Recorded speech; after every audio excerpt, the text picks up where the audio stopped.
જય માતાજી મિત્રો, પુષ્પાની રસોઈમાં તમારું સ્વાગત છે। આજે આપણે સમર સ્પેશિયલ ઇન્સ્ટન્ટ હાંડવો બનાવવાનો છે વેજીટેબલ કેરીનો। તેના માટે મેં રવો લઈ લીધો છે, એકદમ ઝીણો રવો લેવાનો છે। આપણે ઇન્સ્ટન્ટ જ બનાવવાનો છે, તેથી દાળ ચોખા પલાળવાની ઝંઝટ વગર ફટાફટ બની જાય એવો ઇન્સ્ટન્ટ હાંડવો બનાવીશું। અડધી વાટકી જેટલો ચણાનો લોટ લીધો છે અને અડધી વાટકી જેટલો મેં ચોખાનો લોટ લીધો છે।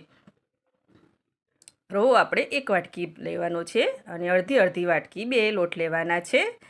ત્રણેય લોટને સરસ મિક્સ કરી લઈશું। પહેલાં આપણે વેજીટેબલ સમર સ્પેશિયલ કેરીનો હાંડવો બનાવવાનો છે। આજે લોટ મિક્સ કરી લીધો છે। એક નાની વાટકી જેટલું મેં દહીં લીધું છે। દહીં આપણે મોરું જ લઈશું કે આપણે કેરી એડ કરવાની છે, એટલે દહીં ખાલી આપણે બેટરમાં એડ જ કરવાનું છે। અડધી વાટકી જેટલું મોરું હશે તો પણ ચાલશે, અને ખાટું હશે તો બહુ ખાટું નહીં જોઈએ, મીડિયમ ખાટું દહીં પણ ચાલશે। એક નાની વાટકી જેટલું દહીં લઈ લીધું છે। હવે પાણી એડ કરીને આપણે બેટર બનાવી લઈશું। પહેલાં થોડું પાણી એડ કરીને સરસ બેટરને મિક્સ કરી લઈશું। મિક્સ કરી લીધું છે સરસ। જો એ 15 મિનિટ માટે તેને રેસ્ટ આપીશું, જેથી સોજી છે આપણો ફૂલી જાય। ઢાંકીને મૂકી દઈશું। ત્યાં સુધી આપણે વેજીટેબલ કટ કરી લઈશું। 15 મિનિટ જેવું થઈ ગયું છે। બેટર આપણું સરસ સેટ થઈ ગયું છે। સોજી પણ સરસ ફૂલીને રેડી થઈ ગયો છે એકદમ। જો મિક્સ કરીને ચેક કરી લેવાનું। જો બેટર તમારું થીક થઈ જાય તો તમે 1-2 ચમચી જેટલું પાણી એડ કરી શકો છો। હવે વેજીટેબલ લઈ લઈશું। તેમાં લીલા મરચાં લીધા છે, ટામેટાના બી કાઢી લીધા છે, કોબીજ લીધી છે અને ડુંગળી લીધી છે। વેજીટેબલ તમારા ચોઈસ મુજબ તમે વધારે ઓછા કરી શકો છો। તમે આમાં ગાજર પણ લઈ શકો છો, વટાણા પણ લઈ શકો છો, તમારી ચોઈસ પ્રમાણે તમે વેજીટેબલ લઈ શકો છો।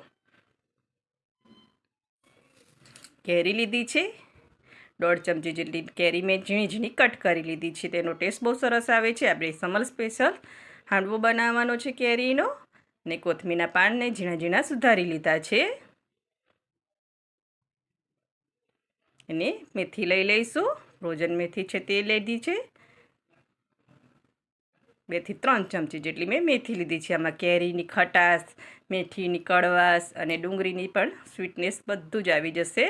તેને પહેલાં મિક્સ કરી લઈશું વેજીટેબલને બેટરમાં, પછી બાકીના મસાલા કરીશું। એકદમ ટેસ્ટી લાગે છે હાંડવું, તમે એકવાર જરૂરથી બનાવજો। મિક્સ કરી લીધું છે। હવે મસાલા કરીશું। તેમાં સ્વાદ અનુસાર આપણે મીઠું લઈ લઈશું।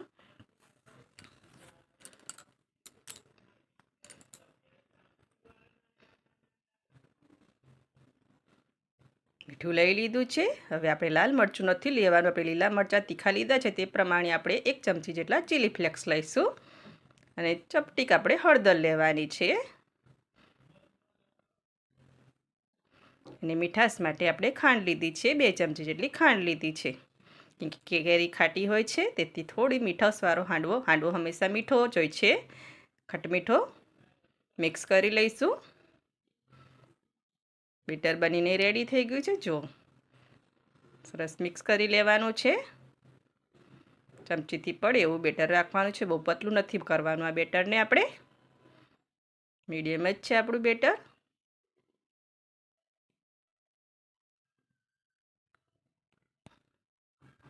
હવે આપણે હાંડવો બનાવવાની તૈયારી કરશું। તેમાં બેકિંગ સોડા લઈ લઈશું અડધી ચમચી જેટલા। 1 ચમચી જેટલું આપણે પાણી એડ કરીશું અને મિક્સ કરી લઈશું સરસ, તેથી આપણો હાંડવો સરસ ક્રિસ્પી અને પોચો બને। એક જ ડાયરેક્શનમાં આપણે એને મિક્સ કરી લેવાનું છે। મિક્સ કરી લીધું છે સરસ। હવે આપણે હાંડવો બનાવવાની તૈયારી કરીશું। તેના માટે નાની કઢાઈ લીધી છે મેં, તેમાં 1 ચમચી જેટલું તેલ લઈ લઈશું। તેલને ગરમ થવા દઈશું। તેલ ગરમ થઈ જવા આવ્યું છે। જીરું લઈ લઈશું 1 ચમચી જેટલું, અને અડધી ચમચી જેટલી રાઈ લઈ લઈશું। રાઈને જીરુંને તતડવા દઈશું।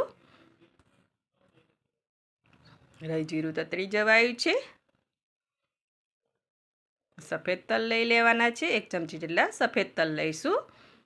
તેને પણ સરસ મિક્સ કરી લઈશું અને બધી બાજુ સરસ પાથરી દઈશું તલને. હવે બેટર લઈ લઈશું. 1 થી 2 ચમચા જેટલું આપણે બેટર લઈ લેવાનું છે અને સરસ પાથરી દેવાનું છે.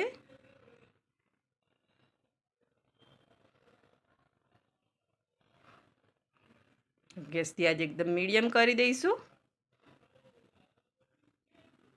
ને ઢાંકીને મૂકી દઈશું. ઢાંકીને મૂકી દીધું છે.